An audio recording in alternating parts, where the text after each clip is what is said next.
Tu savais que l'impératrice Eugénie était une grosse salope? De son vrai nom Eugénie de Montijo, elle est née le 5 mai 1826 à Grenade en Espagne. La meuf, elle va avoir une éducation hyper chicos, comme toutes les petites puputes de l'époque. Elle va être éduquée au couvent du Sacré-Cœur à Paris, et comme son daron est parti bouffer la de la grande faucheuse en 1839, sa mère l'a confie à Stendhal qui va lui enseigner l'histoire, et à Mérimée qui lui donne des cours de français. Alors on n'a pas beaucoup d'infos sur son enfance, du coup on va sauter directement au moment où elle se fait sauter. On sait que Eugénie c'est une petite chouin, elle kiffe chauffer les mecs et les titiller jusqu'à ce que Popol se lève, mais elle s'arrête avant de les chevaucher. Au nouvel an 1849, elle rencontre Napoléon III, alors lui il est en chien sur elle, et elle sait que c'est un gros charreau qui baisse tout ce qui bouge, du coup elle veut pas être sa maîtresse parce qu'il y a aucun intérêt, non, elle veut être sa femme. Alors elle s'éclate à le chauffer, et quand elle va voir qu'il est bien excité, elle va lui dire « Bon allez salut, je me casse de Paris hein. ». Et là, Napoléon qui a le poireau qui frétille va la demander en mariage. Bon alors ils vont faire deux mariages, un civil le 23 janvier 1853 aux Tuileries, et un mariage religieux le 30 janvier à Notre-Dame. Mais alors attends, parce qu'avant de rentrer dans la cathédrale, Eugénie elle se retourne vers le peuple de Paris et elle fait une révérence. C'est complètement what the fuck pour une dame de son rang. L'impératrice adore l'art et surtout le théâtre, d'ailleurs elle dira « Je voulais être actrice mais j'ai pas eu de chance, je suis devenue impératrice ».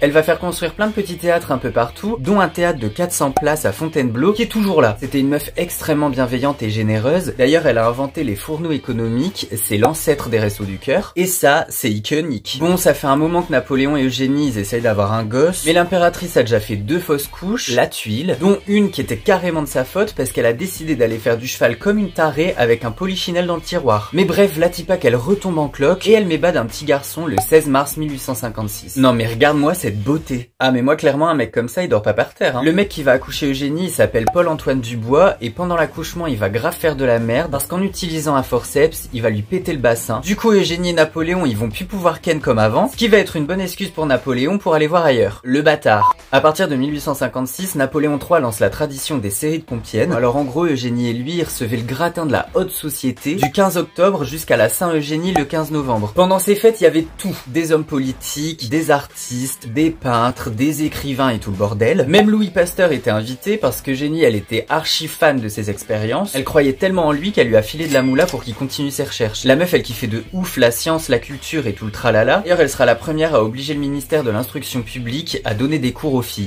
En 1872, Napoléon III y est au bout de sa life. Le mec c'est un mort-vivant, son médecin lui a fait un diagnostic complètement pété au sol. Mais malgré tout, il y a encore la blinde de groupies qui lui courent après et qui lui offrent des cadeaux et lui font des déclats d'amour. Mais le 9 janvier 1873, il se fait opérer de la vessie, l'opération foire et il claque à l'âge de 64 ans. Du coup, c'est son fils qui devient l'héritier de la dynastie Bonaparte. Et youpi tralala. En 1879, le prince impérial qui a 23 ans et qui s'appelle aussi Louis-Napoléon demande à rentrer dans les troupes britanniques de l'Afrique australe. Mais Eugénie, elle est pas du tout d'accord, alors elle supplie son fils de pas y aller. Et le petit Napoléon, il va lui dire « J'aurais fait voir au peuple que je peux exposer ma vie pour un pays qui n'est pas le mien. On ne doutera plus que je puisse encore plus la risquer pour ma patrie. En plus d'être magnifique, c'est un guerrier. » Finalement, la reine Victoria, qui est une trop bonne pote d'Eugénie, autorise qu'il fasse partie des troupes, alors il embarque en février. Mais Vlatipa qui se retrouve dans une embuscade, il se mange la blinde de coups de couteau, #passoire, et il meurt le 1er juin 1879 à l'âge de 23 ans. Eugénie, elle est au bout de sa vie, mais elle s'en doutait un peu, parce que quelques années auparavant, elle avait fait une séance de spiritisme, et il y a un esprit qui lui avait balancé que son fils ne serait jamais empereur.